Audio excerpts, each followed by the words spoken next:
2 year stream anniversary. Fuck. That time has just flown by. Tell you what.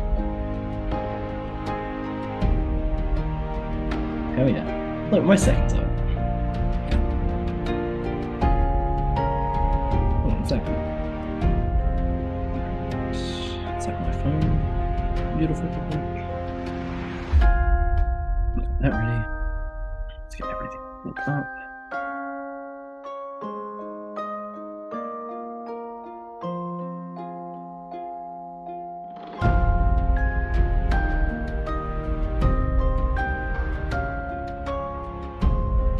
Yeah.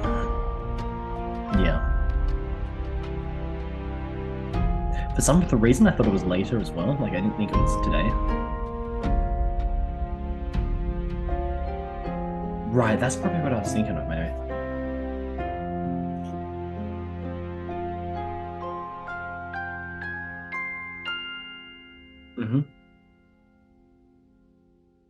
Yeah.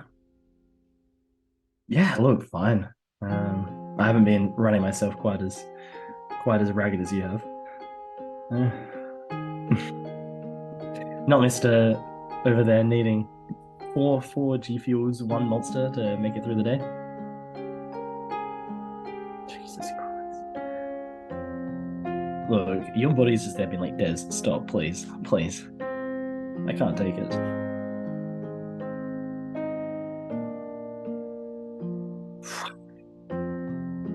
Look, you need it there. Oh, that's all right.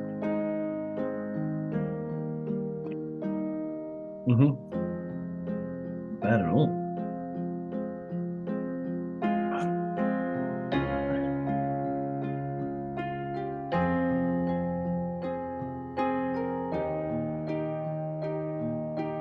I don't even know what we're doing, Jess.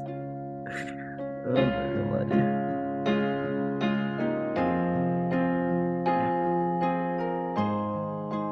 So, yeah, look, if we do, look, the easy solution is just to do world building of sorts, because that we can just do it on the fly and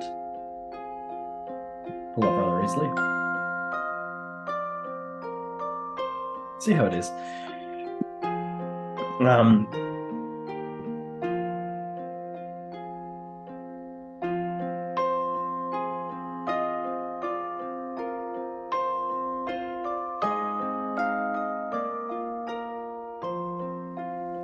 Yeah, because look, if we just do the world building side of things, then that's just very easy for us just to cover stuff off the fly. Like, yeah, just hang first. Talk about the stream for a little bit, so 2 years, everything, go through all that. Mhm.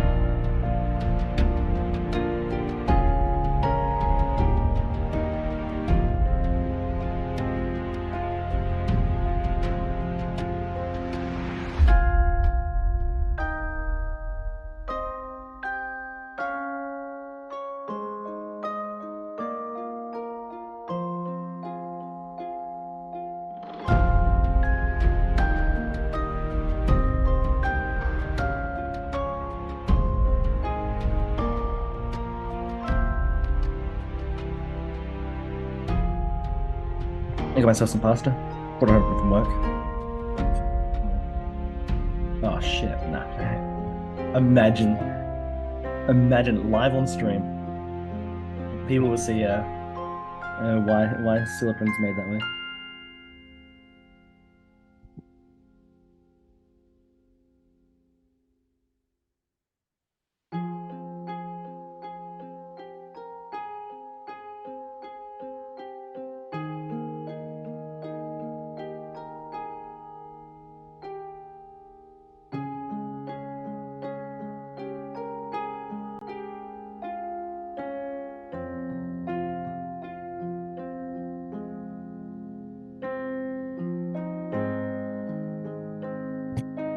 But look, on the plus side of things, first one-on-one done.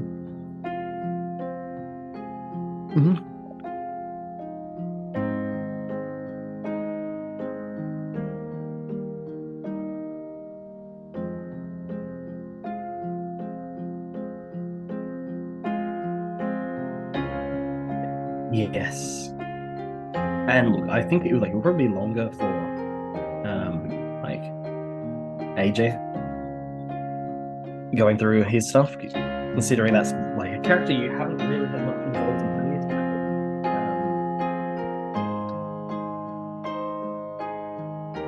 Yes. Well, you made a lot of suggestions for this new character in the first place. Like,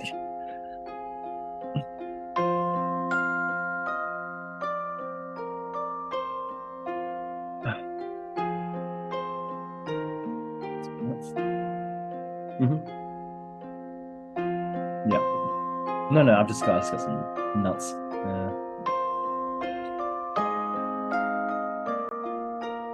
Look, heavy as the ball. Yeah.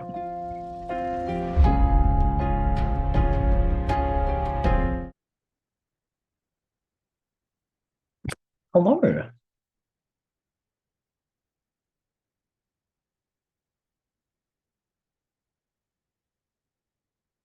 But they haven't been able to hear me because I haven't turned my sound on yet. Oh wait, no, are you kidding me? They've been hear me? Shit. The ball apparently. I hope not. I hope not. And I hope No, deadass they have. This... It's alright, we scrubbed this file. This one never goes live. Yeah, this one would never go live. No, well, I'll just cut the highlight for just before we went live. So just start to heavy as a ball sack. Happy stream anniversary with that sentiment. With that, I feel like we're starting at our stream anniversary, which, first of all, just 2 years. It's gone by so fast. But starting it out on a very classic Elder Scrab note. Wouldn't be one of our streams without something going slightly awry at the start. Yeah, look, we oof some stuff at times, but sometimes. It's alright. Well, fucking Monday gone. We had a guest. We had a dungeon crawl. We finally had a dungeon in our Dungeons and Dragons. I know, first time this whole campaign we've had a dungeon in our Dungeons and Dragons. Yeah, I think it is the first time this campaign we've had a dungeon. Like proper dungeony. Honestly though, that was a really fun session. That was a really good session. It was. I honestly thought it was quite interesting. Because how did you feel us going through it? Because I think that you expected us to I expected it to be a lot longer. I'm not gonna lie. I thought the combat and stuff would be a little bit longer. Yes, because you thought it could be a potential 2 sessions to run through it. I did. I also didn't know how much you guys would talk to Nate's character at the start. That's true. No. That's true. But overall, I was actually I kind of wanted it to be 1 session. If you get me, that was kind of like the goal. 2 sessions would have been over because I wanted to keep it quite contained for Nate, just for his schedule and all. Yes. Because also, if it did end up being 2 sessions, then I'd have to fill it out more. Whereas I feel like where it was a pretty fun little contained adventure.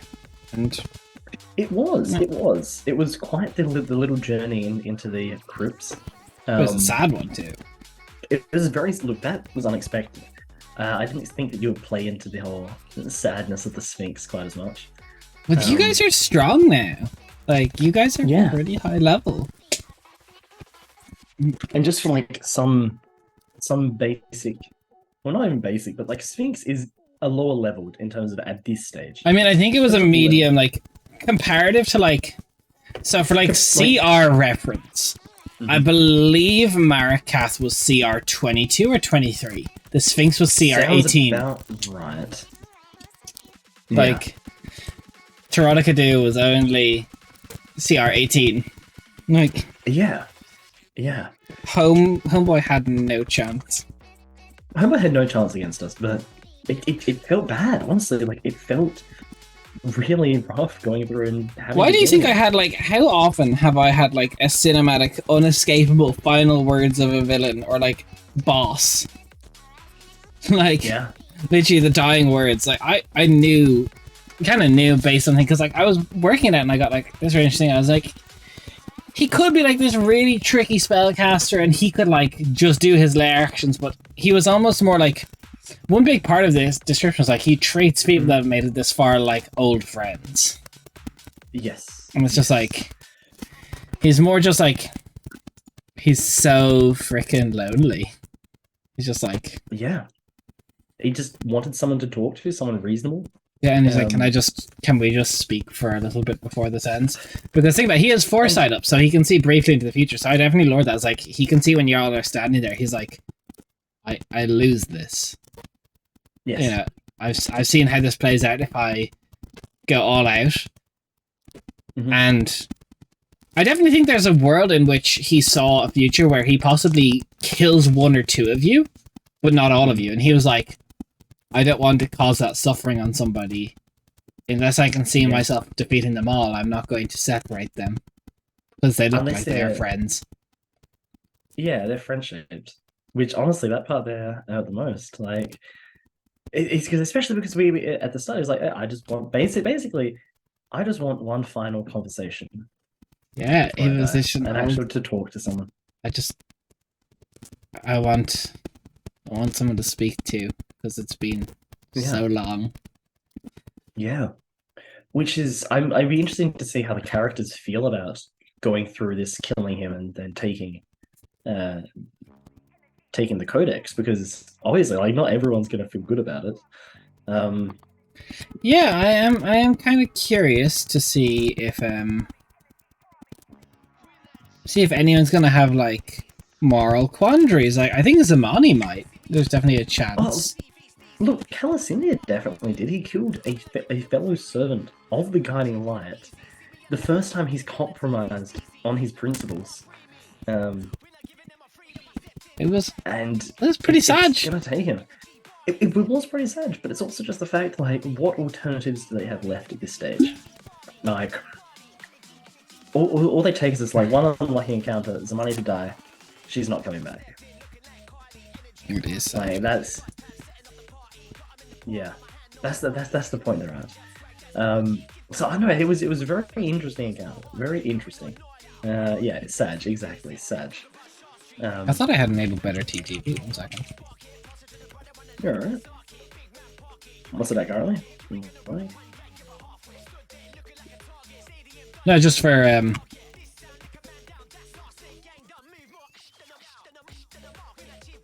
I thought it enabled extra emotes from our better TTV. Yeah.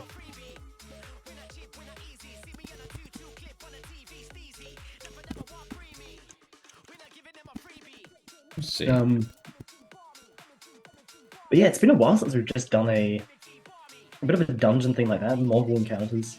Something like the little puzzles you threw, I know, were fun. Yeah, what did you think of the compass one, the invisible walls? That was cool. I like that. It's not what you think. Like, it's not how you think you're gonna solve it, how you think you're gonna get around it. But it wasn't too time consuming. That's my issues with puzzles in D&D, is that I don't know why, but for some reason you throw puzzles at D&D players and it just stumps people. It stumps people for like double the amount of time of what it should. Okay, it works. So Better TTV is working on no, but it's not working on my Streamlabs yet. Sorry, I thought I had activated it. I did not yet. That's okay. Anyway, yeah, I really quite liked the like, how do I put it, the vibe to the puzzles and all, because as you said, it's just something we don't really use that much. Yeah. It was just fun because we don't normally do puzzles like that. The compass one was fun. The riddles you put in our way, that was actually a really interesting part of the boss fight. Something that I really liked was, okay, cool, you can avoid the layer actions if you answer these riddles. That was cool. That was a unique little mechanic in there. Yeah, I thought it was quite. I enjoyed that quite a lot. Yeah, 100%. Did I tell you what all these like layer actions were? Like the possibilities? No, I don't think you did break them down at all. Okay, so the first one he could have done, that was, he actually chose not to because it was, he chose probably one of the weakest ones when he did use one. So first one, he creates a wave of negative energy that fills the chamber. All creatures in the room must make con saves, DC 20, or take 4d10 necrotic damage. Okay, interesting. Then the other one, He can summon a pack of spectral beasts to attack the party. The beasts have a spectral appearance. They deal necrotic damage with their attacks. I believe it was like a D8 of like these like lions that could be summoned. Another one is he create a sphere of darkness that fills the chamber, blocking all sources of light, which you guys could have, two of you could have circumvented. Yeah. And then using the magic to cause the floor to shift, succeeding a straight saving throw or be knocked prone is another one. Another one was probably the strongest one. Is he can let out a deafening roar that stuns creatures in the chamber. All creatures within 60 feet of him must make a wisdom saving throw DC 20 or be stunned for a round. Ooh. Okay, so he had some things there that could have potentially really shut us down. Yeah, but in his eyes, he didn't see him as able to kill all of you. Yeah. Okay, that's interesting. It would have been an interesting fight to go through with him letting everything loose and going for it. Look, if you had all gone in there and been very antagonistic towards him, he would have been like, okay, like I will go down with the fight. But when you're all friendly and like there's another ally of the dying glass, specifically a star elf as well, he's like, doesn't feel right. Friends. Yeah.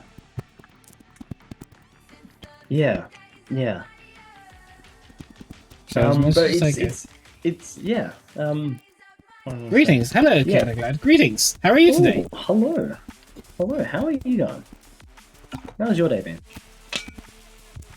Let us know how you're feeling. But yeah, I think with this wrapped up now, that session there, it puts us at a very interesting point in the campaign. Like we're going to see a lot of major plot points happen from now. You're in a problem currently. What's going on? What is the problem? What is the problem?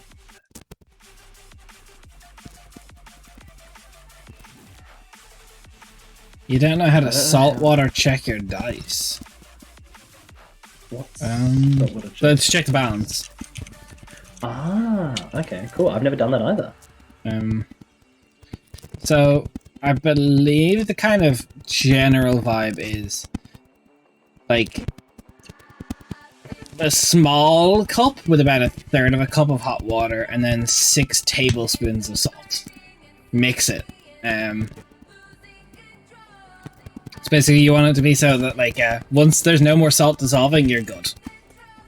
And then put the dice in, you flick it around with a pen. Although I'd be careful with some, like, for example, if you have copper dice, you shouldn't do it with copper dice because I'm pretty sure salt, hot water, and copper. Huh. Have you ever done that for your dice, Des?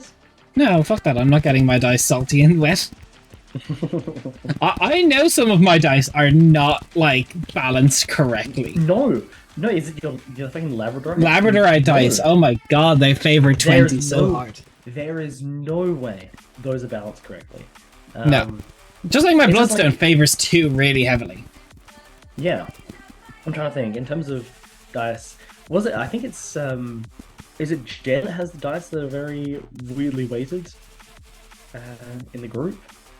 Maybe? I think the baby dice, they're like really skewed. I had a really bad set as well that I swear were just weighted against me. Look, for all you know, possibly. I literally have 3 sets. I got 2 and just got a new one. Looks pretty nice. Send us pictures of it. I'm curious to see it. We are always big fans of dice, yeah. Des being a resident dice goblin. I think I'm the worst for it at the table. Oh yeah, I don't think I have a few sets of dice, but nothing that can compare. No, like I've got so many sets. Like this little box is like this is the latest addition to the collection, and it's just so many dice. They're so beautiful. Ooh. Like, look at that shit. Gorgeous. And which one is it? This guy favors 20 so heavily. But I love that, because I've started using it for allies for the party, or when I'm a player in your one-shot. Yes, specifically as a player on a one shot, you pull out those dice, and it's like, oh, it's just nat 20 after nat 20. Nice, excellent. Look, Silverin is challenge averted. You know, sometimes you just gotta do it to do them. What can you do? Look, Silverin is just busted as a character, let alone without the dice as well. I think a big frustration right now with our music playlist on YouTube. It is not auto playing, and I do not know why. What's that, guys? The music might be loud for about a second. I'm gonna try it on Chrome rather than Firefox. Okay. I've been yeah, with us. Okay.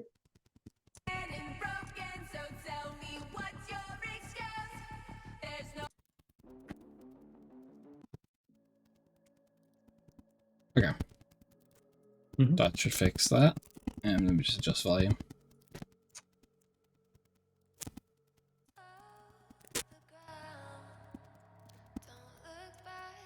Okay, there we are. Yeah, autoplay was not working. Huh. Okay. There you go. So, Raph, it's stream anniversary. It's stream anniversary, yeah, and you would have thought that I would have had more time to plan something for this, but as we both know, I am struggling lately with a lot of stuff because I've been doing a lot of work behind the scenes for us. Yes. Just a shit ton of work. I think it's always good to take a little bit of a look back, you know. Like what's brought us here? Like from the start, to think. I mean, from the very start as well. Like there's been such a change in just everything, even just for the layout itself. I still forget that we've been through what 3 layer. We're on third overlay. Yeah, through now third. Yeah, even the original one, which was nice, but we only had one. Yeah. We had one. We had a starting sync screen and then ending screen and one. Yeah. So we've been through 3 overlays. We've had so much come and go. And really, look at the trial, we weren't even sure if it would work at all. If we even have one viewer watching. We have 459 followers now. Yeah. When we dove head first in that first stream, which is it's strange to think about Quenthian Journey as well. Like it felt like so much of that was trialing the stream process. The frustrations I had at the start with some stuff, like lighting, even like the lights. Yeah. Like the camera quality, the microphones, which are still due an upgrade. And then learning things like, that Zoom, you need to send them something if you want to get better quality. Yeah, they don't just enable HD. It's wild. There was a lot. There was a lot to learn. And then just going through all this different stream software as well, getting all the tech side of things sorted for each stream. Hey, they're balanced. That's good. Good to hear. I don't worry too much about that. Multiple sets of dice. If one's not balanced, you just set it aside and be like, I'll use you for when I need high variance. Let's say. Yeah. Like I have this set, which my dice collection was large before we started streaming, but this is my go-to set. This is my usual bits. Still, just look at that. Oh wait, we'll cover the company name because they're in hot water right now. Yeah. Can't show it. But yeah, it's beautiful. Still has the Elvish engraving from my wife, which I believe is upside down. Honestly, it is. Dice make brain happy, and it's pretty simple that way. Yeah. Dice do make brain happy. Which is been one of the great things just to explore as well. Going back into it is just learning all the different things for the stream and getting used to it, and yeah. It's strange to think how far we've come. It's cool. We've come a far way. I still remember the first fucking scuffed call I had with you after you applied to a Roll20 game. I was walking out of the gym going to a pharmacy to pick up some medication, and I had an earbud in, and I was like, yo, let's talk real quick. We can see if you're the right fit for a Quenthian journey.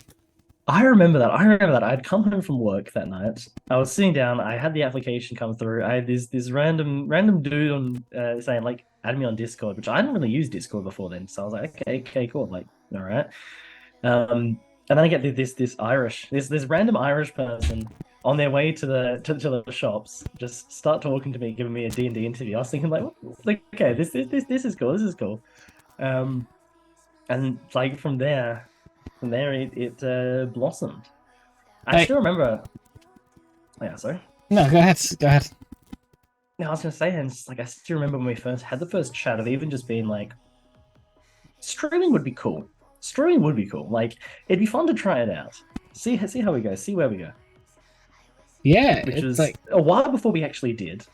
it was a while so I before think because at we that were stage- I think like 15 sessions before the end of our pre-stream campaign. We're like, you know what? Maybe we stream the next one. Yeah, like maybe we try our hands. Maybe But like we don't even you know, have we see it. the same table we had then. Like we're like No. we dropped 2 players, got 2 players, dropped a player. Like Yeah, exactly. it's like thinking of where we were when we started. Like hell, even thinking like of the original Quentian journey, not streamed Quentian journey, but of the original Quentian journey. It's you. Yeah. Hey, you can watch our Monday streams. That's really cool. If you're interested in the recaps, to catch yourself up, because we're going on to episode 57. Raph here puts together a lovely recap every week of what has happened in the previous week over on the Discord in the spoiler discussion tab. Yes. It's Kingstars. It's our mainline show. We're 56 episodes deep. It's a lot to explain, but it's a good read. If you want us to talk a little bit about it, we can explain a little bit about it. But yeah, if you have any questions about it, even shoot me a message on Discord. I've been compiling as best as I can. We are getting a full recap soon. Like a up to this point. Yeah. I've been compiling it, so if you have any questions about the story so far or what's been In happening. fact, I think we have a small series then- on the YouTube on our socials, where on the YouTube we started working on a recap series. Yes. We did actually, we did. I forgot about that. We actually did a few streams, so we recapped some of the sessions so far. It's good. It's not a good format though if we're trying to tell a cohesive recap. No, because we just wander and we ramble and we go on tangents. It became a what if series more than anything. It became a what if series and like just a deep dive into certain characters and like plot elements. Yeah. But chaotic light. I'm the absolutely. DM. Raph is a player. For our regular show, we've been doing this for 2 years now on stream. But the setting itself I gave birth to it back in 2018, and it's been written in since. We've got send me a picture of the set. Perfect. Absolutely, can't wait to see it. Perfect. But yeah, I think that's also like a good point just to mention that the streamed game, the Quentian Journey, Quentian Journey 2, to give it its proper title, that was the first time that we'd actually played a game in this world, in Quenthos. Yeah, so because it's 2 sides of the world. We had Quenthos and Darapadin, and we're playing through the history of this is Quenthos. very different. Quenthos is very different. We'd never played in it before. We'd never play tested it. We'd never been through it before. And so it wasn't just a new stream. It was a new aspect of the world itself. So there's a lot of new grounds on all different sorts of angles. Like new players, new world building, new stream, new format. It was, yeah. Ooh, Oh, your you're current playing campaign is set in Grim Grim Hollow. I've read a little bit of Grim Hollow. A lot of it, a little bit. Yes. I Yeah. have some of the books on my shelf behind me. I wanted to get some of the books, but they're one of these few D&D companies that ship from Oz. Yeah, it's great. I love it. It's like It's like the one time. 40 one time bucks it's for okay. delivery. Yep. It's like, bro, no, I And can't that's what it's afford like that. when I'm trying to order something from Europe. Do you order stuff from Europe often? I can't imagine you do. Not not an awful lot. Not an awful lot. But yeah, Grimhollow, how are you finding it in terms of the setting of Grimhollow? Because I've used and looked into some like the classes and I've used some of the and stuff like monsters. that. Yeah, but I've never actually looked too much into the setting itself. So Yeah, because I know it's very dark. It's like much more of a dark fantasy type of setting, which is cool. That's what I like. Um, yeah, so tell us about it. But yeah, a lot of firsts going into this stream, um, which I think is just also like who would have thought? I can tell you right here, right now. I don't think I would have ever imagined us streaming like this and to this extent and to this level of success way back when we started Yeah, playing we've together. been Like kind of doing bits. that was the last thing on my mind. That was the last thing on my mind. See, I never If thought about when we started, which like maybe if I had thought about it from the start, like a mm, little bit different. I never thought about it like, oh, we're gonna get super successful and do all this. It's like, no, I kind of just was like, I want to just put my world out there. It's like I've been writing yeah, this, and like we started Homebrew, putting stuff out on our Patreon. If you're interested in that sort of stuff, we have subclasses, ancestries, the whole shebang, full session notes, whatever's interests you. Battle maps, loads of it on the Patreon. But like even having a Patreon, that was never something I like thought about doing. Like it was yeah, not something on my mind. no. Well, that's the thing. Like we had no idea if it would take off, to what extent would it take off. So as you said, it was very much just like, fuck it, let's try it, let's see how it goes. Um, Look where we got. Like honestly, like Quentin Journey, successful campaign. Like so few people in the D&D community can say I finished a campaign. Like just straight up. yeah.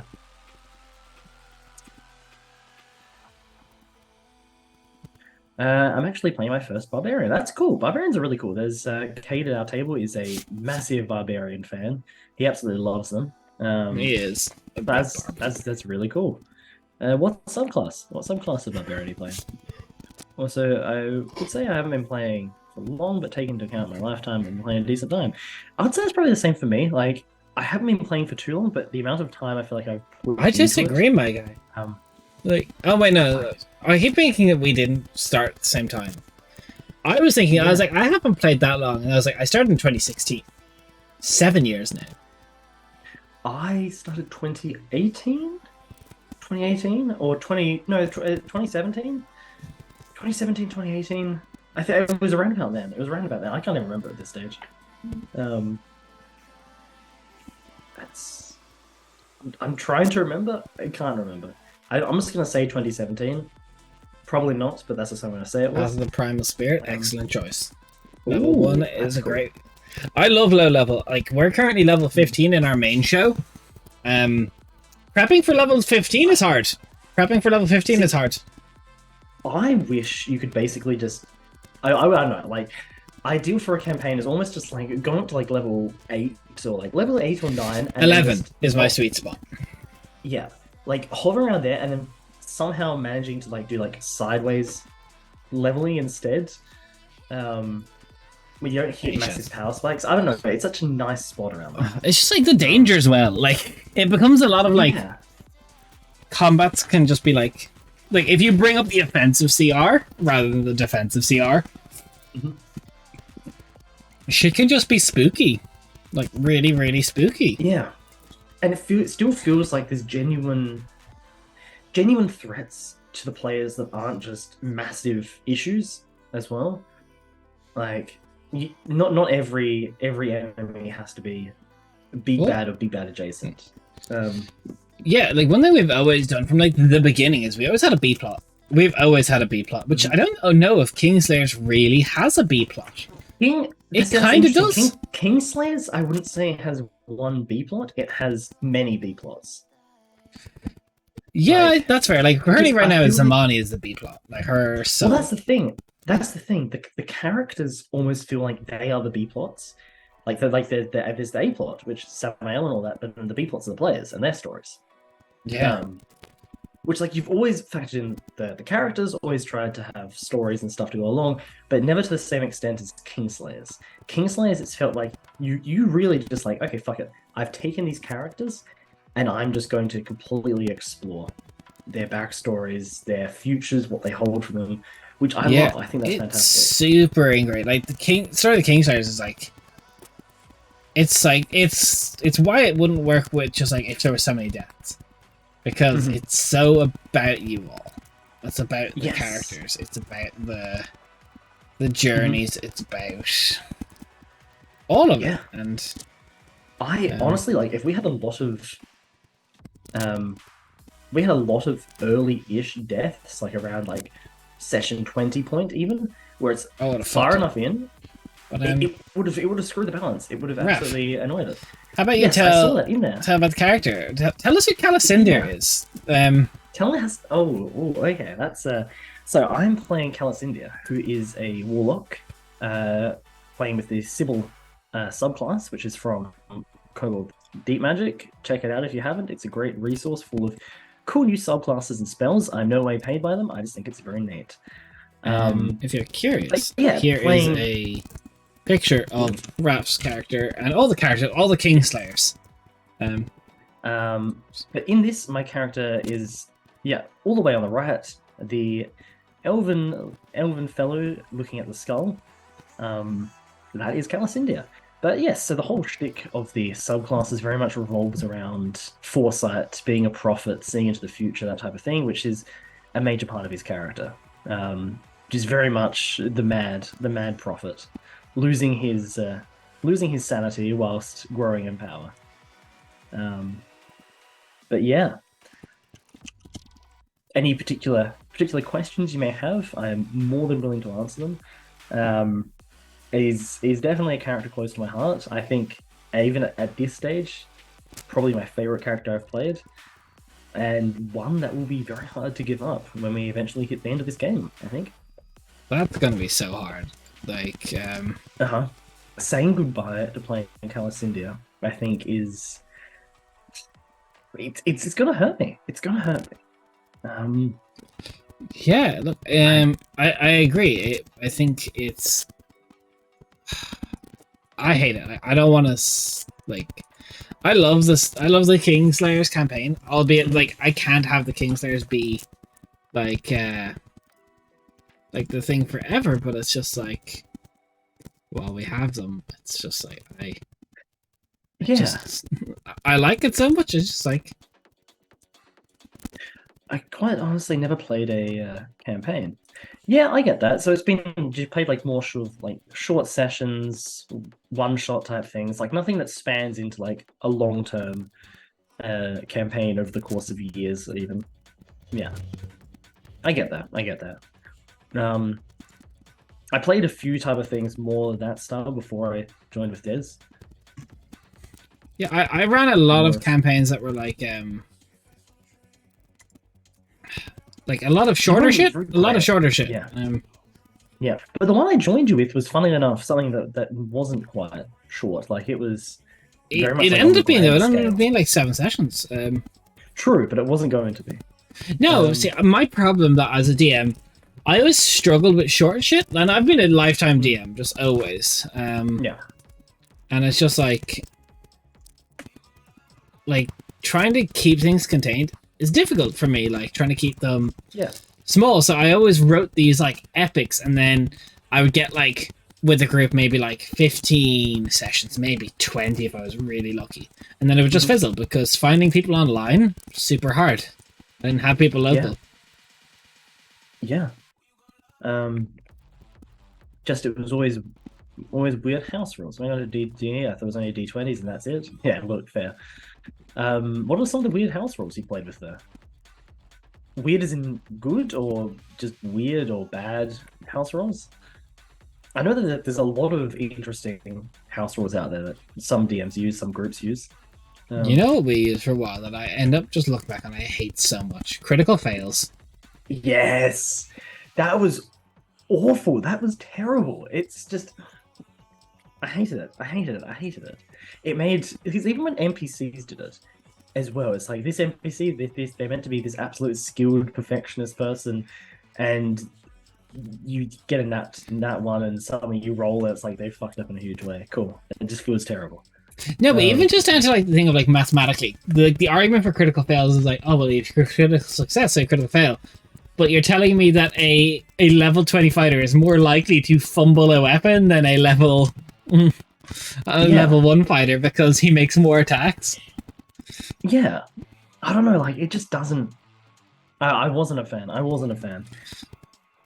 And it had some just. I think there's also the campaign where we really tried it the most in the Councilment. No, we had it all campaigns before that, my guy. We had it all campaigns, but no, but the Councilment is when we really pushed in terms of like rolling for like fumble charts and stuff like that as well. Yes. Um, no, we had the fumble charts in the Name Seekers. I don't think we did. No, we did. Because I don't remember them spectacularly backfiring in the same way as they did in Councilment, though. No, we just never got the really bad ones. Whereas but we had them. in Councilment, it just seemed that like every session we had multiple things from both NPCs and the players on these fumble charts that just kept on just backfiring and hamstringing like entire encounters, just being like, well, that's just stupid. Why did that happen? That's terrible. No, I can assure you, because I used the same one throughout the lifetime of them. They were always the same. I couldn't remember that. I didn't think so. Sad, sad to you, dude. Hey, sir. No, it was like always the same ones. I know it's like rose tinted goggles for some of them, like they're further away. Yeah, no. No, it was always the same. I just don't remember using them. Well, like we also used to play with the very classic flanking gives you advantage. Yeah. As well. See, I think I got rid of that as well, and then we kept the thing. That's an interesting one, because I know a lot of groups that do play with it. My logic is like when I looked into more mechanical stuff, things. It's like samurai. All right, flanking. Why do that? Why not just flank? Reckless attack. Why not just flank? Well, that's almost the thing. There's so many different ways to gain advantage anyway, and it's stupid for some classes that are like built for that, or makes some builds even more broken. If you're just like, cool, you just stand on the opposite of a creature, suddenly, yeah, that's cool. You're just broken. Nice. Obviously not quite to that level, but it's too strong. The advantage for that is too strong. We messed around with a while of just having a +1. I don't even think we do that anymore. Yeah. No, we don't do that anymore. But yeah, that's right. We just did like a +1 if you're flanking, which I think if you are going to play with flanking rules, that's better. I don't just like handing out advantage, or sometimes not even smart. Flank plus rogue. Yeah, that just fucked. It's sick. Yeah, and half the time you just look at our battle maps, and there'll just be like this conga line of people just like. NPC, like... enemy player, and it's this entire conga line of people there, and it was stupid. It looked terrible. It was just such a dumb thing to do. I hate it because it made the battlefield look so stupid. Yeah, and it just removed a lot of the tactical choices from the battle itself, and trying to look for combos and stuff like that to get off. And was very much just boiled down to, cool, where can we stand so we can hit each other on opposite sides of the creature? Cool. Thinking done. Moving on. We did it, boys. We solved combat. Which, I'm a bit annoyed I didn't take advantage of flanking while we had it to play a paladin and just crit fish. Man, looking back on it now. But I never took Elven Accuracy getting advantage. I should have played an Elven Accuracy Paladin. Damn it. I missed out this. I missed out. You did. But no, like, think it's just like Quentin Journey we started with. We did like four or 5 episodes pre-stream. Mm-hmm. Yeah.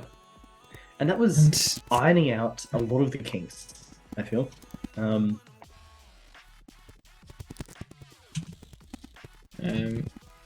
Hey, enjoy Guardians of the Galaxy. Enjoy your movie. Yeah, enjoy it. Hope it's good. Hopefully we'll see you back here sometime. Thank you. Yeah, hope you come in for the next Monday game. It'd be great to have you there. But yeah, that's right. We had our pre-stream ones as well, which is still we were testing out and just, getting used to it. Getting used to everything. Anytime you... TOTM, it's a very different game we're playing. I'm not sure what the TOTM stands for. I'm trying to think. I don't know. I feel like maybe I'm missing out on something, but Theater of the Mind. Ah, Yeah, see, we've never Theater of the Mind. We've always had a virtual tabletop, and I've always loved making maps. So yes, we've been very, very lucky and very blessed the fact that we have a DM that makes fantastic maps for us. thank you. Week after week, I will give you all of your credit, you. It's work, but it's fun. Honestly, though, it's like Kingslayer's Quentin Journey. 26 session campaign that was live. Now we're 57 on Monday. Yes. 57 sessions in. 57 sessions in. It's plus one shots and plus mini series. Like, yeah, that's the thing. Mini series, one shots, mini campaigns, like. No battle map, no minis. My ass is broken, so it's building makes my skin crawl. All mine's virtual. I just use Incarnate for a lot of them. Or Dungeon Draft. I found various softwares online that suit me very, very well. Because I'm also broke, but online stuff is free. Well, not all of it, a lot of it. It's affordable for what I needed. Yeah. But but looking back on it, we did 7 sessions. Sorry, we did 7 sessions before we actually started to stream in Quentin Gym. And that's not including our 0.5s as well. That's not included. Wow. Okay. So really, we did 8 sessions before the stream, just ironing out all of the kinks and just getting used to the characters and to the new players in the group. Dungeon Draft. Yeah, it's the same way to make Wonder Draft. It's just for more battle map style stuff for their like cities and dungeons. Dungeon Draft. It's very good. Yeah. I just slightly prefer Incarnate. Well, you've also just got so many hours with Incarnate at this stage, like it's just second nature to you. But yeah, I've tried Dungeon Draft before. It's very easy to use, very easy to get used to it. Definitely recommend giving it a shot. It's not expensive either. It's very cheap. I think it's like 25 bucks, 30 bucks. Yeah, I'm trying to think, but like considering what you're getting and how much use you can get out of it, it's very good. Actually, look, just Dungeon Draft and Wonder Draft are both fantastic bits of software. Just for world building and being a dungeon master and all of that stuff in general. Fantastic. Just like, I'm just in a little bit of awe. Just thinking, like, what got us here, Raph? Like, we put out subclasses, we put out races, like... It's quite a journey, and honestly, like, it's been fantastic. We've had some regular faces pop up on stream. We've really built up the foundations of a community. Made a lot of connections with different people around the place as well. I mean, we're part of the Rolling Together team as well. It's the amount of friends we've made in other streams is just wild. Yeah. It's like, well, I mean, look, even Nate, like Nate, for example, someone we would have never have come into contact without it, and now he's our first port of call in terms of playing in one shots, being a guest, and it's been fantastic, as well as also making us some quality bits of products. Yeah, Rodenford products. So no, it's been absolutely an incredible experience. Hopefully in the next year as well, we just keep pushing ahead and grow even further, honestly. I just fucking love it. But we said we were gonna homebrew a bit today, or we'll build a bit today. Did we? I don't know this. I don't know. As far as I heard, it's just reminisce, nostalgia talk, and think about. No. I'm also tired. We can do that. But yes, like, yes. Talk me through the characters you played. Tell chat about Valkyria. On stream or just the stream characters, or not? Just stream. Chat doesn't know about pre-stream. Yeah, we don't exist pre-stream to chat. Yeah, good point. But yeah, I started out playing Valkyria, who is a tiefling. Trying to do her name, Psy warrior fighter. Very fun, honestly. I didn't know if I was going to enjoy playing a Psy Warrior as much as I did, but actually, I love the subclass now. 10 out of 10. Had so much fun doing my Jedi-esque shenanigans with that subclass. Um, but yeah, it's a fantastic. Velfura, though, for me, was a bit more of a laid back character who definitely was not involved in the story, a bit more reactive. To be fair, no As the one's character character as was well. really that involved with with Quentin and Journey. No, but it's also in terms of being very forwards and talking to people and instigating things and Very fair. being at the front with that. Which is also the fact that we had some new people join. I didn't want to be occupying too much of that space. I wanted to give everyone else a chance to really go in there. But yeah, it was a bit of a different character, a bit of a different character for me to play. So we've talked a little bit about like next campaigns, like obviously Kingslayers we're so deep into now, so story works well, but like future campaigns we're gonna break them into seasons. And there was always talk of a Quentin Journey season 2. What's your opinion on that? I personally Oh, speaking, we're too far I gone. I don't think it's possible to do it. Neither do I. Once they We're showed too up in far. another campaign, Mhm. you're too far gone now. We're too far gone. We're too far gone. We're too far. Like, and that's the thing is that most of the people who watch our Monday games, character role investment takes time. Absolutely, absolutely. That's the thing. Like, at the end of the day, you can create the most intricately designed character. You can put so much thought and effort into them, but then it's very easy for it to fall apart if you just once you actually start playing with them to not put the same time and effort into them as well. Um, Yeah. No, it absolutely takes time. It absolutely takes time. I've played characters that I've designed them well. I've put a lot of thought into them, but then just haven't really kept that up and just fallen a bit out of love with them as I've continued to play with them over time. Um, but yeah, I think in terms of Quentin Journey season two, too far gone. Too far gone. People now probably won't really remember anything about Quentin Journey if we were to go back to it. We're over I a think year that. out. It's just Mhm. the window of opportunity passed, unfortunately. Yes, yes. But Liverpool will always have a little It's place in my heart, just like the city. yeah, yeah, yeah. Even if we do make enemies of the city, even if we do make enemies of the city, it will always have that special place in my heart.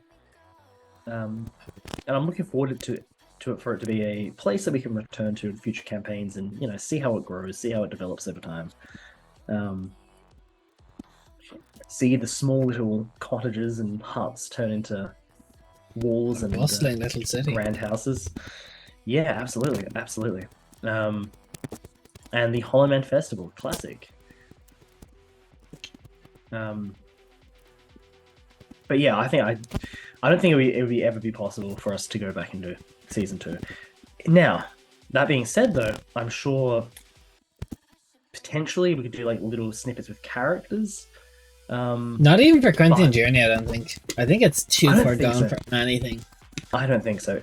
Kingslayers, on the other hand, once we finish, I think there's very much the potential to do little short stories and It depends mini if you live, but campaigns yeah. and one shots. Look, a lot of things depend on if we live this campaign. Because if we I will die, be then so sad if you don't. My writing, I've been kind of popping off lately with the next campaign's yeah, writing. so much of the world state for the next campaign will just have to be like redone and reworked. Like, okay, Samael 1. Cool. What does the world look like?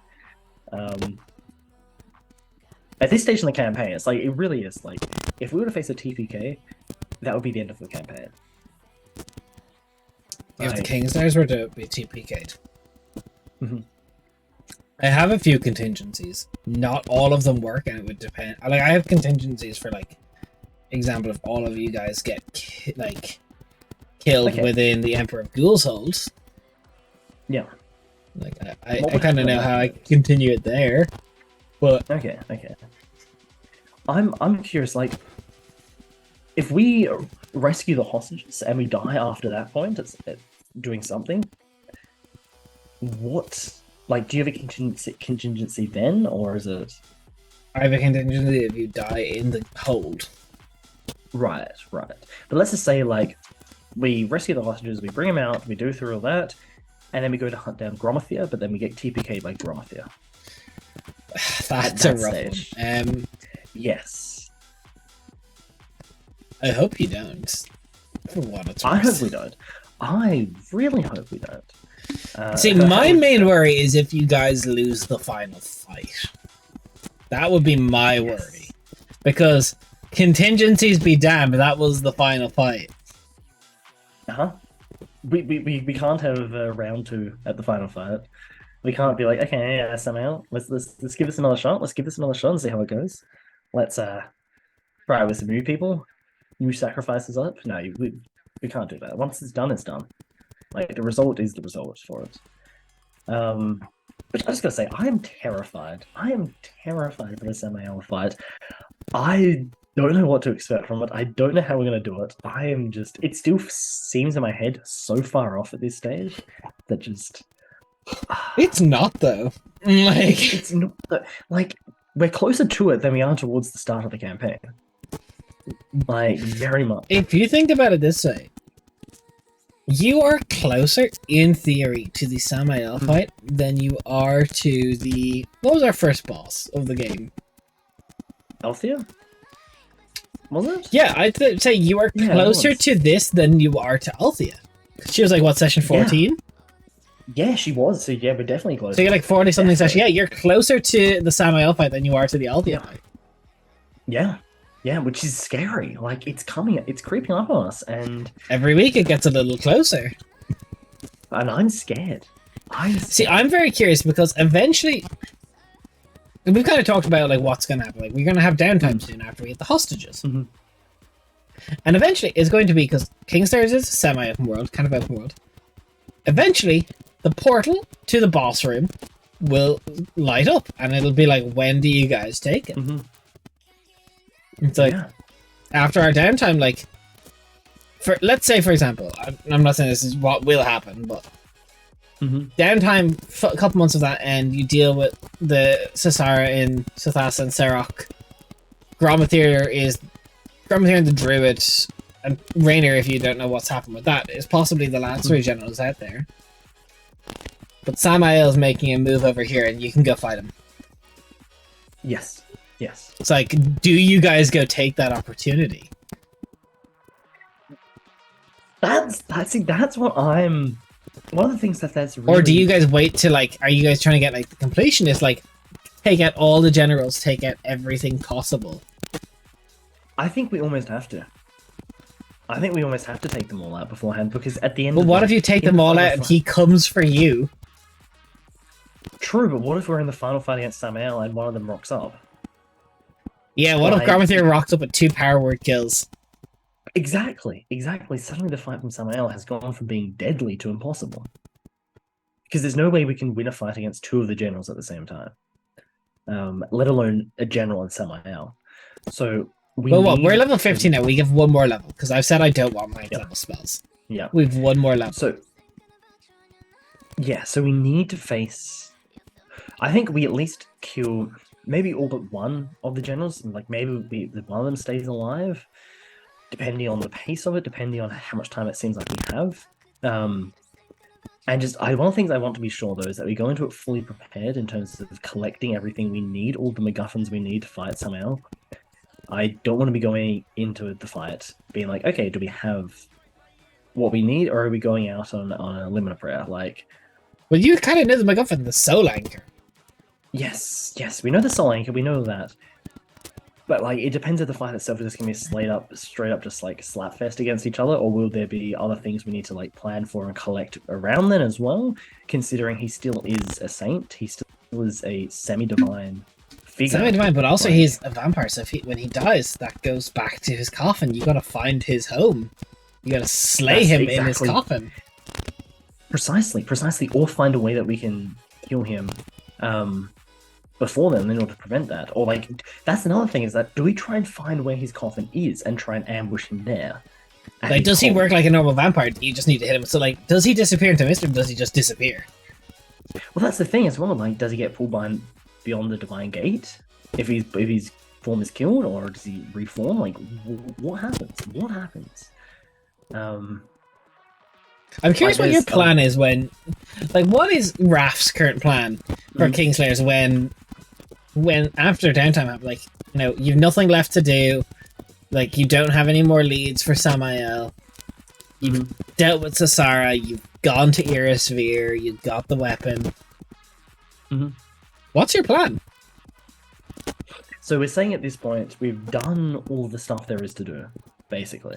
Bar like Gromathier and the Druid. Yeah. Okay, so bar Gromathier and Druid. Well, look, first of all, we see if there's anything else we can do. I still want to help Everett with the trials. I'm not sure when that's going to happen. Whether that will probably in the downtime period. Potentially, if we still do help. Oh, I think a month's probably will happen in the downtime period at this pace. Yeah. So there's that. So in terms of after then, I don't know. It depends what's going to be left by that point, Des. Well, let's assume you've done the Everett stuff. You've done the like when you're out of like leads. Like let's say Gromathier's gone. All that you know is Druid and Rainier, perhaps, or we'll discount Rainier because you know Rainier's basically dealing with that. The Druid is left. You have no leads on the Druid other than Yundav kind of was affected by them. What's your play? You're level 16 with all the links you have. Let's say Everett lives through the trials. The Ariel's built up. So Sathasa's taken back. At this point, no. It depends what Samael is going to do, or what he's put into action at this point. You don't know. That's the thing. It's like you're out of everything. That's the thing.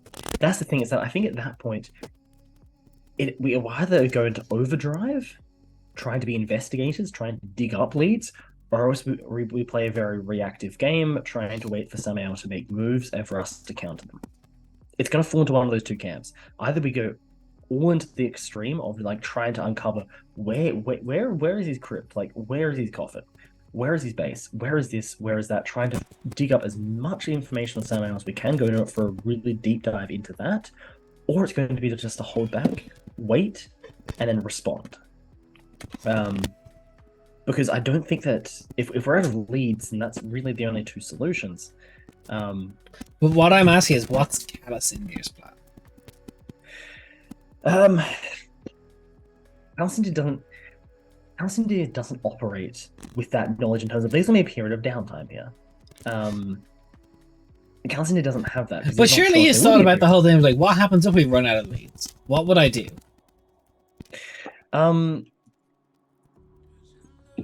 We run out of leads, then we go after Samael. Like at that point, if we truly run out of leads, then that means there's nothing else for us to do.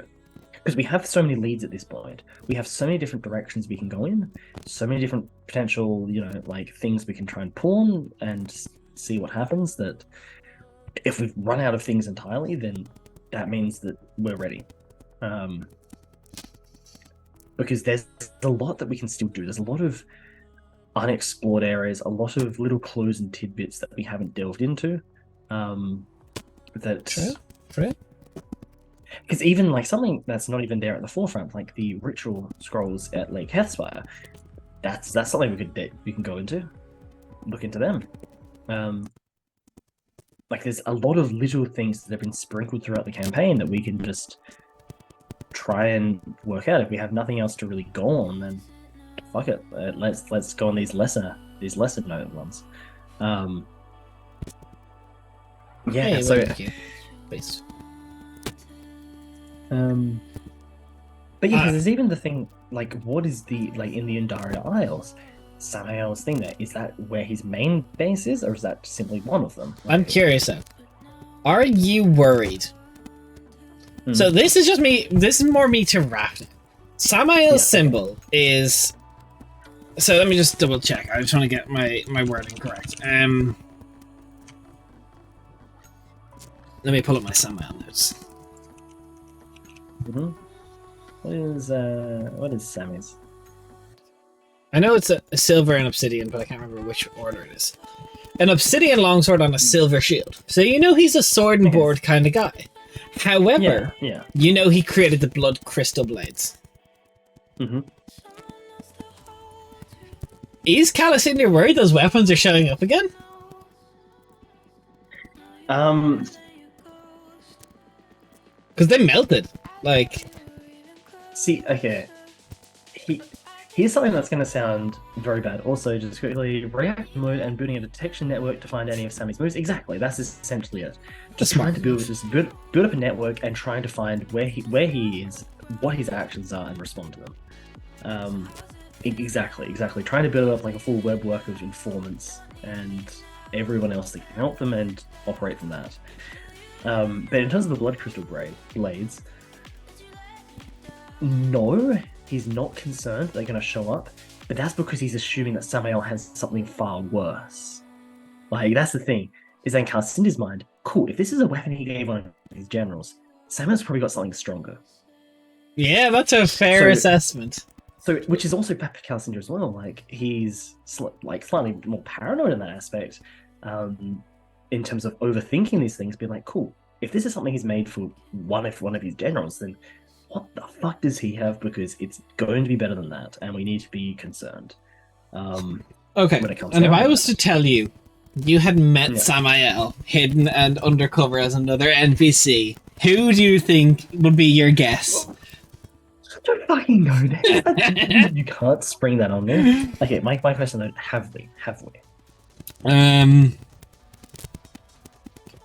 I don't believe so.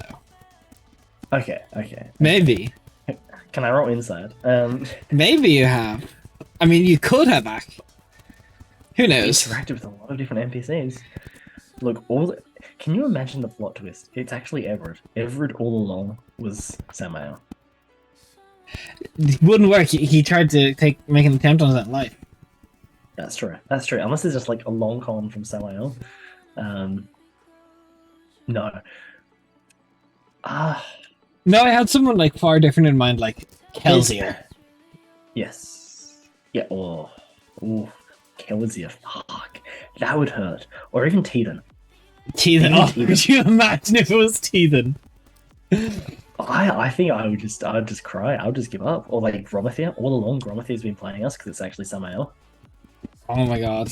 Could you imagine? Except no, I know it's not. I mean, not Gromathia. I mean Joranvir. No, couldn't be. But then I know it's not Joranvir because we've been through the whole Lake Cathspire stuff, which means it's not him because the Five Ruins essentially vetted him, so it's not. So I'm. Could you imagine this? It's the money.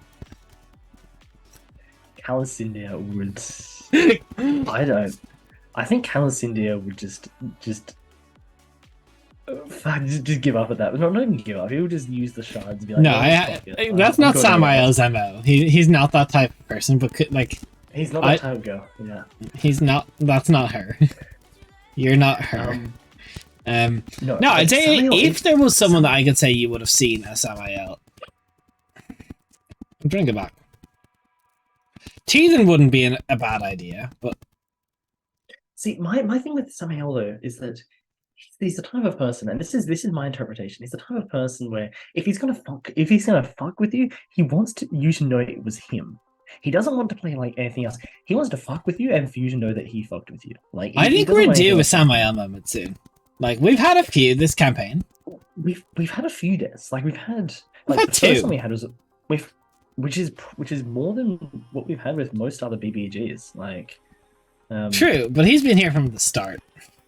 He has been there from the start. He has. I definitely think rescuing your hostages is going to provoke a response. But that's the thing, though, is that how do you get Samael to turn up that it doesn't just turn into a combat against him?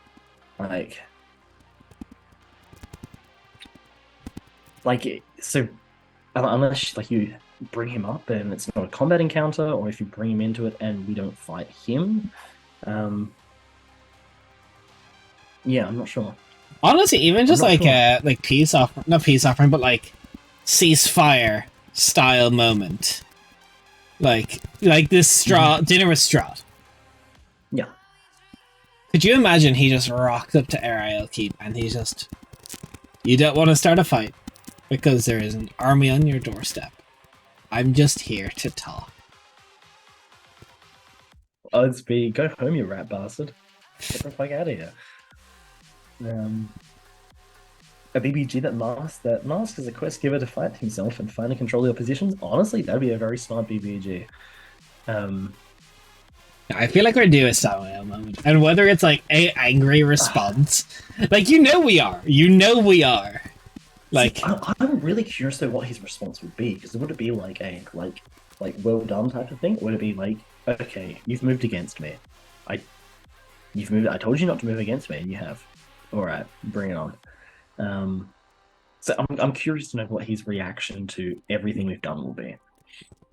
At this stage in the campaign as well, where we haven't just moved against him by the hostages. We've killed his top dog. We've killed his top general. you have, like, that's why I'm like, you kind of are, like, this way in my mind, you're due a Samael response soon. Like, or, yes, I think or worse, the hostages. like, worse, you've moved, like, and this is just Des maybe wanting to fuck with you a little bit. You guys have left a lot of time between the Marek and the rescue of the hostages. In an ideal world, you would have wanted those two things to be like a day or two in between. But in an ideal world, also not, because the Marek fight was always going to drain us. It was always going to leave at least one, if not more, people dead. That's why I said a few days. But like, you've got weeks, if not a month almost. Yes, true. However, there's no other way we could work it. Like that's the end of it. Like, there's no other way we could work it. But like, so argument, like, this is Des messing with you a little bit, but like, just humor me. You could have plotted the Marek fight to be just before you went to the summit. True, but then with as fast as things, like, by the time we wrapped at Thin Veil, they were ready to launch the attack. Like, they have 3 weeks left. Yeah, but like, then from the summit as well, we've got weeks. Like, it would have been very fine, and then no guarantee from our point, at least from our perspective, that it would have worked out, because it would have been cutting it very, very close. Response. No guarantees. What do you think's happened to your hostages? Look, we'll find out. We'll find out. Like, that's just one of the things, is that we got no choice. We got no choice. The hostages, we assume nothing's been done with them. We hope nothing's been done with them. Who knows? We could rock up and they could all be dead. That would feel like a bit of a letdown, considering that's been like the whole, like, from the start, the major thing that's been drawing us on. So it needs to have a conclusion there, because the hostages feel like such a checkpoint in the campaign that's been there from the start for us to clear. And it's something we've been working up towards for such a long time now, that just it needs to have that resolution to it. What kind of flavor does Sammy's pride have? He thinks he's doing the bad things for a better world. He has pride. He doesn't lie. Even if the better things are turning the world's population into undead, they will be an army worth fighting. Yep, and who will be left? No one. Him. Yeah. And some undead. The vampires. And some people who are like, So what if we can't go out in the sun? At least we have flawless logic. I can't wait. No, he wants to leave some civilizations up. Yeah, but I can't wait to argue with him. He sounds like a maniac, and I love it. Kinda, yeah. Which is why I love him. I'm curious, what do you, like, though, if not death, because death is just like bad story. What do you think is up with the hostages? If you had to make a guess, do you think a hostage has been made an example of? Do you think, like... Well, look, there's the very obvious thing you could do, like, okay, cool, they're under the sleeping bloodline. Like, you could pull that on us. However, that feels a little bit just... a little bit of a letdown, considering how much this has been building up towards that moment for, like, the whole campaign. Even before the campaign, when we had our letters sent to us, like, it's been there from before then. There is the other option of, like, not even on the same bloodline. They're just turned. Look, in that case, they're just turned. Well, it's like, cool. They're dead. We kill them. Cool. Now have them fully within their wits, like. Not sure if he can. That's the thing. Like, look, you could definitely pull some shit like that on us. I just not sure if that's exactly the right move, considering as I said, how much of a checkpoint the hostages are for the campaign, because they're also just that point that like we clear that, and then next major step we have to do after that is fight Samael. That's always been it. Like once we do the hostages, we're ready to fight Samael. Like we move on to that as Yeah, the next. you don't have step. anything like that. These people you care about will be killed if you fight them. Yeah, yeah, which has always been there as that. It definitely has to And be so something. much- It has to be something. You've moved against him in a very open, obvious way. Yeah, so I'm curious to know how he's going to fuck with us. Not even fuck with us, because I think he's beyond the point of just like being like hee hee ha ha mischief. Like No, he's never I'll do been this sort of thing. mischief. No, but not mischief, but being a little bit not super serious. Like he's not coming to like utterly murder us. Like when he turned Rainier against us and we fought Rainier, that wasn't him. That was a little bit just trolly more than anything. Like here's what I can do. I'm flexing my powers. Look at me, type of thing. Yeah, it was definitely a flex to be like, almost like a warding flex. Be like, Yeah, this But is a it- warning. but that's the thing. It was also him just like being full of pride and arrogance, like kicking back and like, look what I can do. Cool. I'll see you guys never in my base because you're beneath me. Nice. Whereas now it's like we've moved beyond that very that very base level stuff like that, and into him actually being like, okay, cool. Like either I need to actually just talk to them and try and make them an offer. Like that's something I've been curious about. Is Samuel actually going to come to us and make an offer that would at least some of us see as reasonable? Like, what if he comes to some of us and is like, cool, like here's this very valid offer for you guys to work, not necessarily like to start, but what if you want to work with me? I can see you're very talented, Calasindia. You've killed all my generals. How would you like to take their place? I can give you the shards. I can guarantee the safety of your people. I can do this for you. Like trying to come up with offers like that. That would be interesting. That would be interesting. I think that's probably where we're heading. It's like because that's the thing is that you can't just, which is another point, is that something you've wanted to avoid with Gromethir, which is very true, is that you can't just put a combat encounter there for us, because then it just turns into like a reoccurring villain type of thing, which. But then also, Samuel is meant to be very persuasive and charming. So going to that side of things, being like, all right, here's something else. I'm really curious to know if he'll go I'm down that route. very curious, and I'm not saying he has them or anything. Yeah. But if you rocked up and it's like you have 4 shards between the one you have and the one Xerxes has. You missed one in the bay. Mm-hmm. I have the other 3. Yeah. So but then like that part of my brain is like, it's a cool scene in my mind. However, it's purely fluff because I don't like you guys don't take up the offer. I don't think. And no, like I would be curious as well, even if it was like to Zamani, you know what? I give you your revenge. You're far more capable than Sasara's ever been. Far more capable. I give you your revenge. You can have your revenge, and you can do what you want with Sarah. How would Zamani like that? Would be. I'm like, I curious think she what would your accept all it. response would be if he invited you to sit down. It's kind of one of these things that like you can't refuse it at the same time. Like you can't refuse it, but you don't want to accept it. Because like, what would you do if he sat? You know, he goes, "Okay, you're all more than a thorn. Name your terms."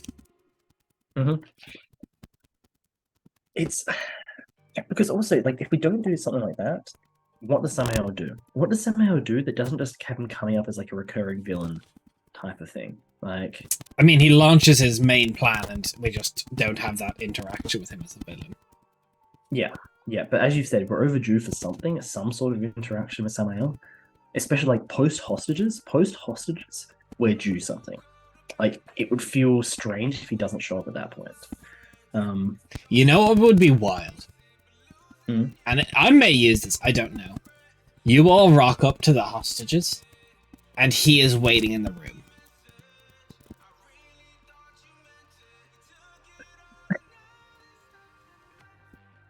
I mean,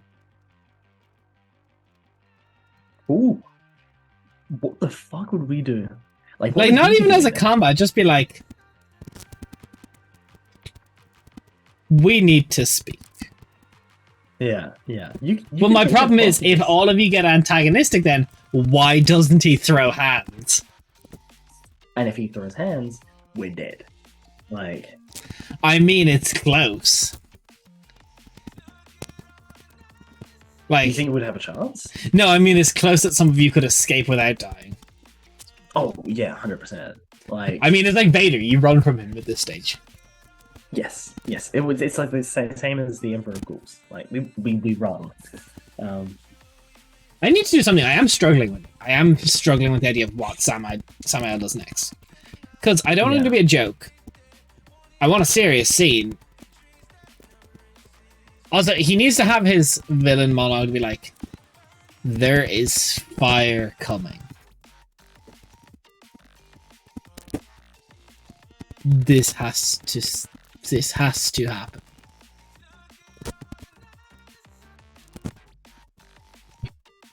Curious. I'm curious to know what you'll do there, because... But even if it's something like, there's a deal. Like, example, I may use this, so don't be surprised if it comes from a game. You guys go to your hostages. He's sitting there with all of them. He has infected all of them.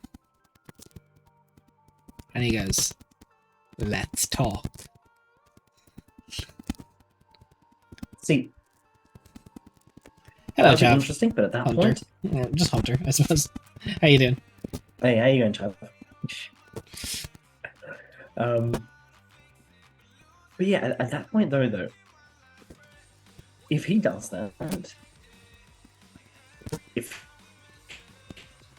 Oh, he legitimately raises... rough. What's that? So you just went like, you like that. Am I here? Hello? Yeah, you're here. We're good. We're reminiscing. This is a bit of a belated stream anniversary, so we're just kind of going down memory lane, talking about the campaign. Yes. How are you? Yeah. Question I have actually, Des. Question I actually have. If we took the campaign 1 characters at this point in their journeys, like if they had gone and achieved the same points as the Kingslayer's party had, so like Valfira well on her way to becoming a knight, or having progressed a long way in the court of Might and Magic, doing a lot more, but they're at similar points. How do you think they would have fared against Samael? I don't think they have. Because there's also a certain strength of character that the Kingslayers have. I mean, you talk Liber, Braska.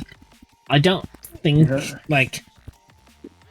I don't think they do that well, especially like if Liber goes down versus a general. Think of the power that gives Samael. Yes. Which, look... Oh, you have to play the Conan TTRPG? How was it? Did you enjoy it? I don't know much about it, actually. I've never played it.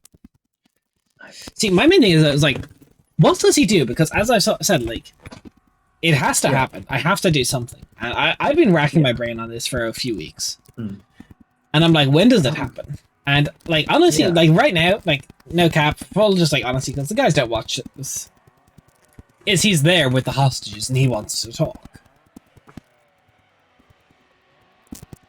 Right, and so he forces us to talk before the hostage, but then what's he going to say? What's he going to say at that point? See, that's what I'm struggling with. Like, if I make him talk, does he try and make you see his reason? Like, but then what's like, why does he let you go when you don't? What if it's not actually Samael? What if it's his... Branch out from D&D, there's so many great systems. There are a lot of great systems. We've done Vampire the Masquerade. We've looked into a few. We've looked into Pathfinder. There is some good systems out there. I've done Call of Cthulhu. It's very fun. Yeah, I've looked into Call of Cthulhu quite a bit as well. Also, there's some lesser known systems as well out there, which, like, that's the thing. There are so many Starfighter, cool, great system. Smaller systems. So many cool smaller systems out there, which I would love to be able to delve into more, but just it's hard. It's very hard. But But yeah, so What does he say? Like what? Like if he's sound like if he reasonably goes, now? become my general, abandon humanity. Like y'all are never taking that up. No, but what if he means to do it? Like, here's the thing. I think it would be very different if he had one-on-one conversations as opposed to group v him. So if there was a way that he could get to speak to people individually, I think that would be curious, because I think if he was to speak to, like, Calacindia alone, it'd be very different to Calacindia of the group, or, like, Merkestiel alone, and then Merkestiel in a group. I think it would be very, very different. And almost if him trying to plant seeds of distrust, and it was a bit of Seeds of distrust doesn't work at this stage. No, it doesn't necessarily work, but something at least to shake the conviction of the group. I don't know if that's what I want for the group. But then what would he do? Like, what would he do? It's like trying to address the whole group. What's he going to say? Like, join, become my generals? As soon as the first person says no, no one's going to, like, even in that moment, like, no one's going to be like, yeah, sure, okay, I'm going to go against everyone else here around me and do this. You know? He would need some serious argument. He would, and what's he going to do when we say no? Why does he let you leave is my issue. Well, maybe it's not somehow. Maybe it's just like a projection of you. That's kind of comical at that point. It is, but it's the only explanation. Like, why did he let us walk away? We're not going to all leave there, and we're not going to leave the hostages behind. That's the whole purpose. Like, it would just be a TPK at that point. Hey, very nice, thank you. Yeah, we're 2 days late because I just couldn't get the day off work. But yeah, 3rd of May, let's go. 2 years. We're taking a trip down memory lane and kind of we're just vibing. Honestly, we're hanging out. We're talking campaigns. Yeah. We are currently talking campaign. Well, current campaign stuff, but we went through basically from the start of the stream, talking about all of those early days to even like shortly before the stream, just reflecting on where we've come from. And how much progress we've made. What our stories have been. And what a great journey it has been with all of you. Any advice for a complete noob DM better run Storm King's Thunder for new players? Have fun, don't be afraid to be silly. I've never run modules really, so I'm afraid I can't answer specifically for Storm King's Thunder, but I'd always read a couple chapters ahead for what you are going to run if you are running it pre-written. That seems smart because kind of if there's stuff that's meant to be for foreshadowing, you want to make sure you foreshadow. Yeah. And just very much like more than anything, just have fun and have your players have fun. It's you're playing D&D. If you deviate away from the structure, from the module where you're at, cool. So long as it's like nothing like something you can recover from or change, then that's awesome. So long as you're still going for it.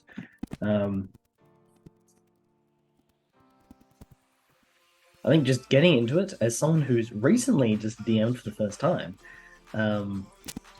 just get into it and let your players do a lot of the work for you. Like, they will react to what they're doing more than anything else, because you can plan for a lot of stuff to do, but there's no guarantee that they're going to do it. They could go in a completely different direction. They could decide that they're going to hone in on one particular aspect and go to town on that one particular thing, and ignore other stuff. Like, there's no guarantee. So just honestly, just see what your players are having fun with and let them have fun with it. Support that.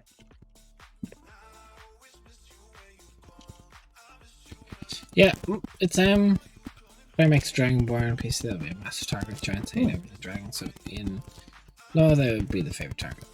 That's true, and it depends if you're setting it in the typical setting.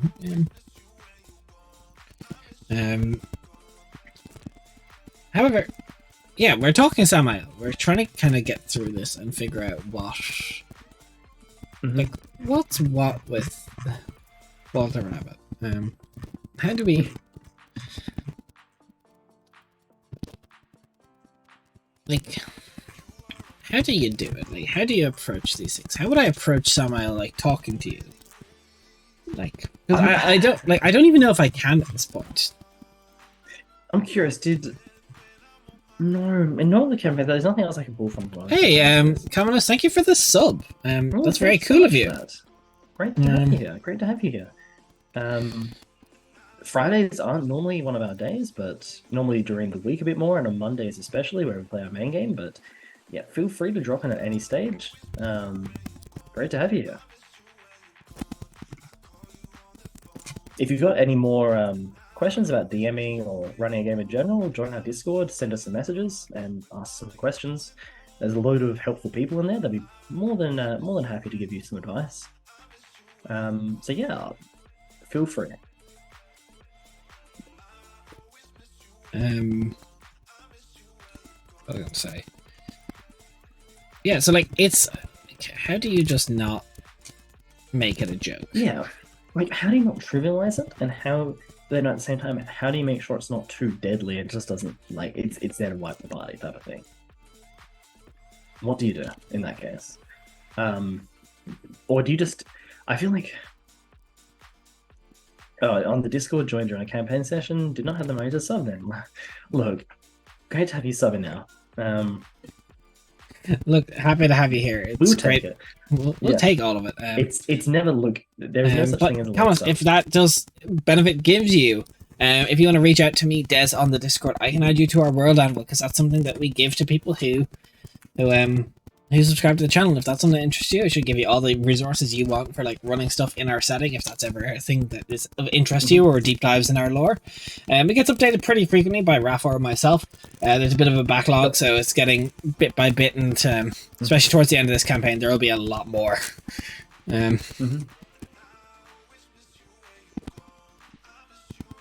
But thank you so much for joining up to be part of the Eldritch Scribe subscribers. Thank you so much. I really appreciate it. Yeah.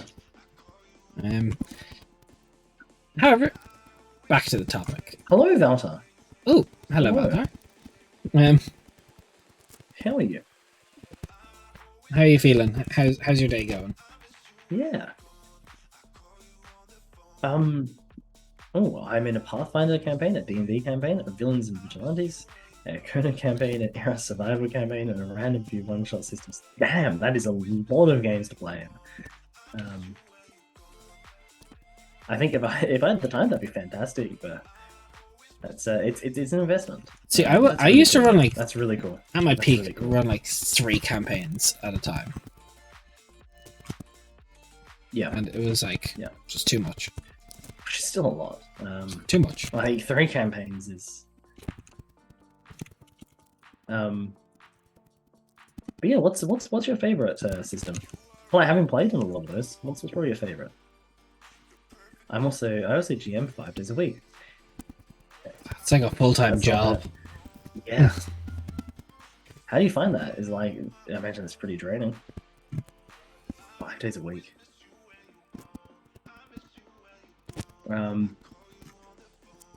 But yeah, like you don't want to trivialize it, but then you don't want to make it just a TPK waiting to happen. I tried to sub a homebrew campaign first, but maybe a Napoleonic Air Fantasy with actual line battle mechanics was too much for a first-time DM. That's a lot. That's a lot. Cool. That's fucking cool, bro. That's really cool. I've always been interested in having a fantasy setting set like around then in terms of time inspiration.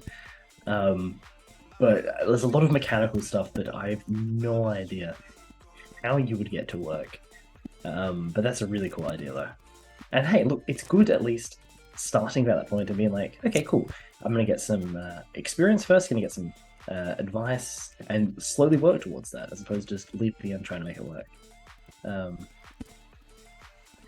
Sorry to bother, but if it's not too much, can I ask to take a look at my cowboy subclass for the fighter? It's in the document I posted in the D&D chat, and it's at the very bottom, but also hi. Hi, absolutely, yeah, we can. Also, Chat Hunter says, I run a special needs RPG kids group. That's really cool. It's awesome. Okay, where is It's really, this really cool. D&D chat. I've seen a lot of groups like that around the place, and it seems like something really good to run. Should be fun. Sounds great for. Alright, so just having a look getting at the stuff out fighter. So we're looking at the cowboy. Here we are. Um, when you choose a subclass at third level, ability, yeehaw. I don't Look, know if I'm on the points. right thing. Oh, Kappa, here it is. Yeah, Yeah. stamina. Yeehaw. Proficiency with firearms, yep. You gain expertise in animal handling. Ignore that. Yeah, yep. All very good. Starting at third level, you forget advantage on initiative rolls. So my first NA question: why not the gunslinger that Matt Mercer put out? It's very good, but I'll have a read through this as well. Okay. Advantage on initiative. Um, third level, you can add 1d8 weapon damage to your first damage roll. That's cool. I think you need to state for the if you're surprised, you may make an attack in response as a reaction, just for wording. Attack is at disadvantage, but if you hit that target cannot take an action during the turn surprise round. Okay, that's quite a good ability. That's strong. But it's also kind of niche, because how often do enemies get surprise rounds? Like, it doesn't come up all the time. For mount stuff, I would really recommend you look into what you call it, Arcadia stuff. They have really good rules for mounts. I think their HP scaling is a lot better because 2 HP per level is very low.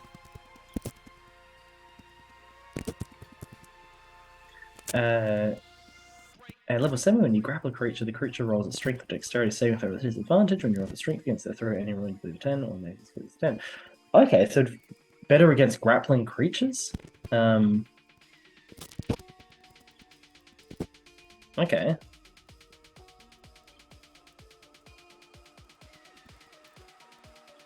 Is that just with your lasso, or is that just in general as well? I'm also debating whether to give them Find Steed. I don't think give them Find Steed. I don't think so. It's a very non-magical themed class. Giving them magic would seem slightly a bit off. The last ability, Fish in a Barrel, is very strong. Auto hitting or critting on an 18 to 20. It's very strong. Oof.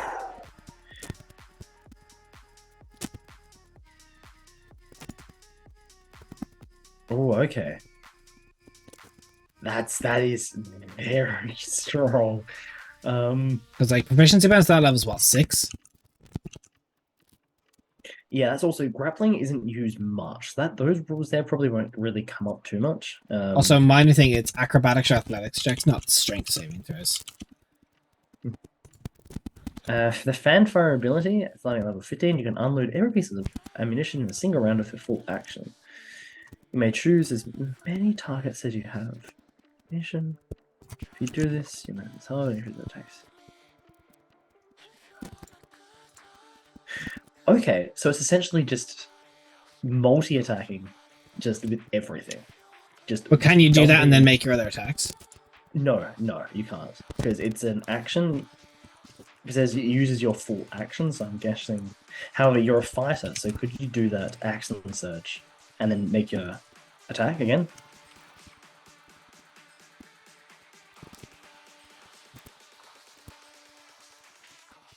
Because potentially you could do that. Yeah, do that action surge and then still get your normal shots off.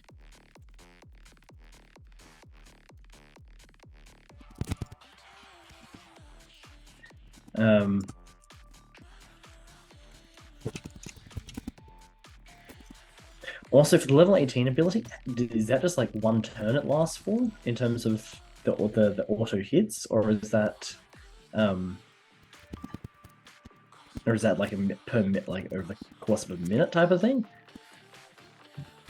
That's a good question, because the 18. My main thing is that crit on an 18 to 20.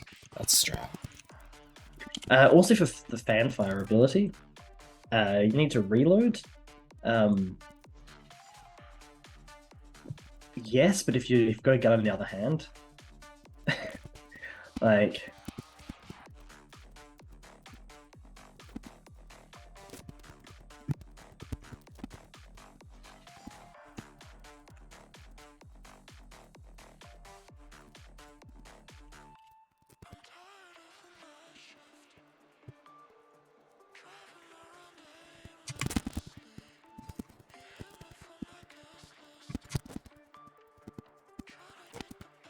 Okay.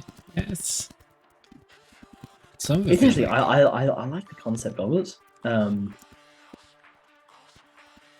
Probably some things to work out there in terms of some of the abilities, like how often you get to use it, and the time length limit that you get for it. If it's just for like one turn, or if it's for a minute, or probably work through some of that. And the level 18 ability, it's very strong, but then again, probably won't really come up too much because a lot of games don't really go up to level 18. true. That I suppose that is something to think about. Which is, look, when I'm looking at a class, I kind of just like level 15 and then just below that. Yeah, 18. Like, I think didn't they do a poll on Twitter? It's like something less than like 10% have ever played that high. Yeah, something like that. Um, you only get your boost to your crit range when you do that in an attack. Okay, when you do that attack. Okay. But like in theory, you could do it at 6 proficiency. So could you not do all your attacks in one turn like that? Hmm. Maybe I'm misunderstanding. I was gonna say. Or is it also like you can only do it once a turn as well? Up to your.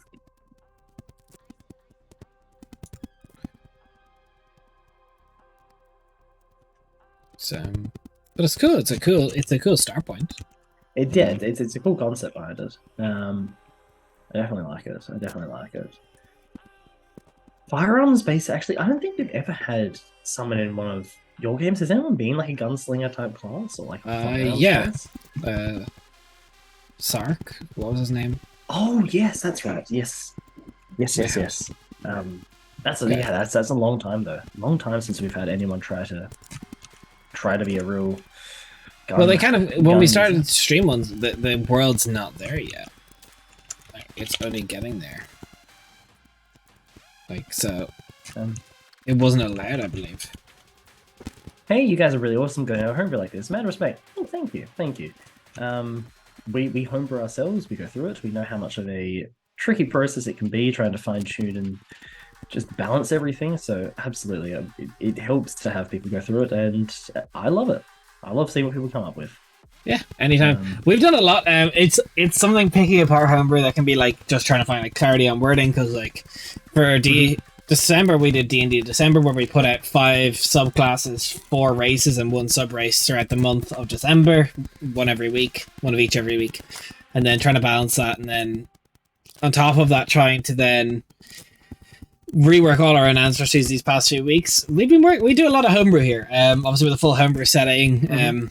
And subclass generation, it's hard. I legitimately spent a big part of Tuesday in creating a subclass for one of the players for a future thing to come up.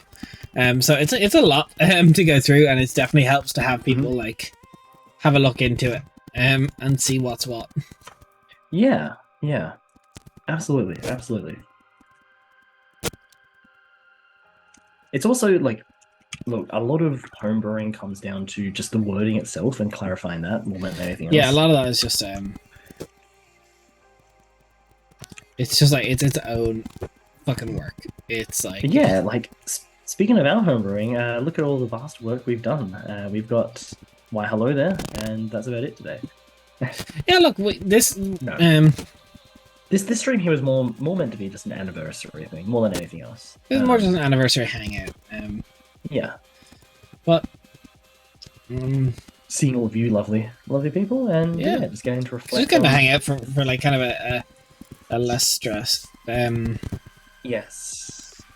It's been a intense week, so it's good to have a stream where we don't need to be going at the same pace, trying to homebrew.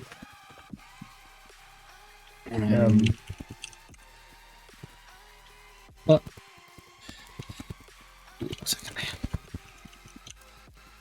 I'm trying to remember what we were talking about before. Samael showing up is what we were talking about. Like, That's what right. would he do? Yes, that is what we're talking about. I'm I I don't know this. It's almost like at this point I just think that you don't do anything because it just seems too complicated. Like it feels like you should do something, but Yeah. what do you do? Because it's either feels insignificant, or just a TPK. Um, it's a difficult encounter. Like we still have a bit of time, but it's a difficult encounter to craft. Actually, how far away in your mind are we from the hostages, from that going ahead, the rescue mission? Okay. 2 sessions. Summit 3. 4 sessions before we start it. Okay. Okay. Okay. I also dropped the gun rules I've made to go in the D&D chat if anyone's interested. Yeah, I'll definitely check it out later, actually, at some stage. Look through them. Seen a lot of cool gun stuff with people trying to make them work, so I'm curious to see what you did. But yes, Let's see. Pull up.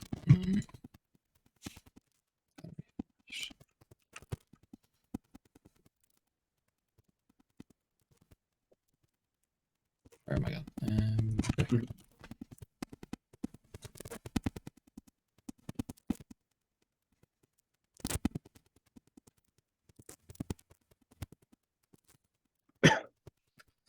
Firearms reforged. A loaded gun can be fired off with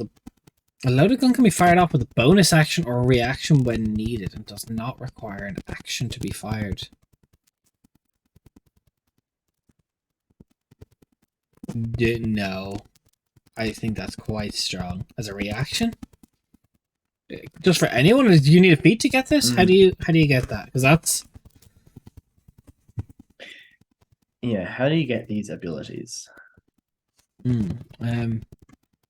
All firearms have a limited amount of rounds. Their magazines for needed bonus action to reload. Okay. All guns have kinetic and magical actions. These weapons are... Oh, and that music has stopped. Let's go there.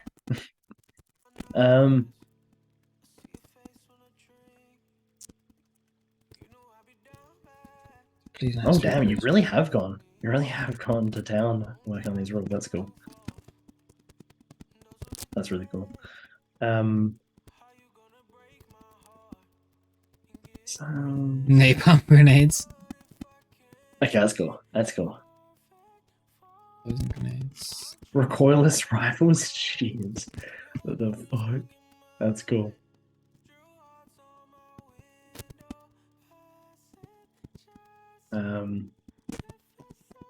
I've just scrolled down a bit just to get a general sense of it. I like the attachments. That's cool. You drop something in art, check it out if you feel like it. Let's see what this is. Kitting your gun out. I like that. Ooh. That's cool. I like that. That's cool. Is that watercolors? Respect. I can't. Yeah, look, respect to anyone that does watercolors. I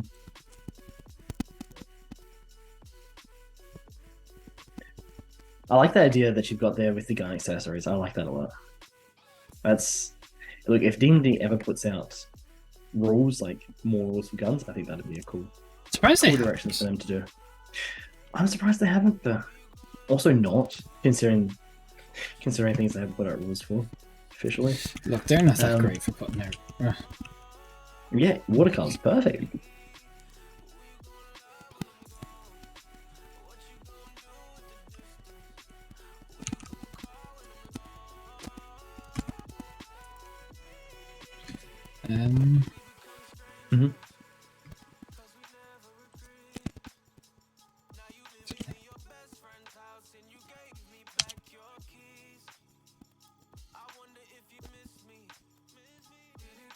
Okay, where am I at?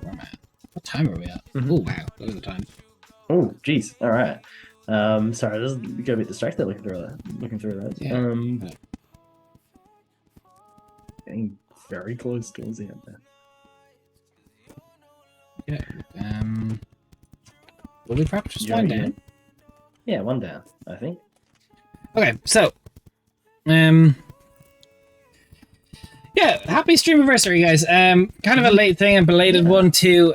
We just kind of decided to do this last minute, throw it together, throw up something, just kind of hang out. Thanks for everyone who showed up and hung out today. If you like what you saw, please consider dropping a follow if that's something that interests you. And if the world that we talked about of our own sounds like something that interests you, consider subscribing to the channel and reaching out to me on Discord, because that'll give you access to our world and all the tools that you need to run a game in our setting. Other than that, we've got a Patreon, which has a bunch of other goodies like Homebrew we've done for only $5 a month, or there's other tiers in there that allow you to see how I go about prepping a session if you feel like that's something that could help you. It's $15 a month, and it could give you an idea of, like, my actual notes is a new format I'm trying, like literally just a copy rip of my notes of what went into making a session. Or there's battle maps, which are handy for anybody. Other than that, I've been Des, this has been a wrap. We're going to go ahead and possibly raid out, I don't know who's online, or possibly just end, but we will see you on Monday. Bye. Yeah, see you guys.